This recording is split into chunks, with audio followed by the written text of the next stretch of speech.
C'est ce que je disais, c'est lourd, c'est le poids des violences. Ces militantes contre les violences faites aux femmes distribuent dans les boulangeries des sacs à baguettes, pas comme les autres. On voit un peu la progression des violences. Ok.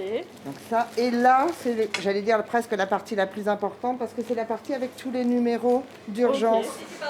Ainsi, chaque client ou cliente qui achète une baguette dispose de toutes les informations utiles aux victimes. Une excellente initiative, selon ce policier.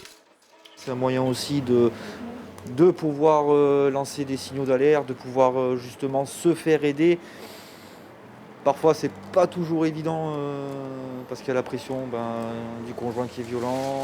Dans le Nord, on sait que les boulangers, ils ont parfois joué ce rôle pendant le confinement d'être des points de signalement d'urgence pour des femmes qui étaient victimes, qui avaient parfois plus leur portable, qui ne pouvaient plus téléphoner, etc.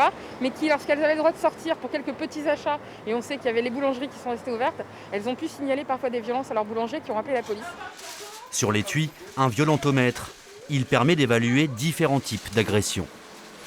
Malgré tout, de temps en temps, je pense qu'elles se disent qu'elles ne sont pas violentées, mais inconsciemment, en voyant ça, elles peuvent peut-être réagir et se dire oui, au final, je vis des choses et qui ne doivent pas être comme ça au quotidien. On a toutes des copines qui ont à un moment donné n'en ont parlé qu'aux copines en fait, et qui n'ont pas osé aller au-delà, oser passer le pas.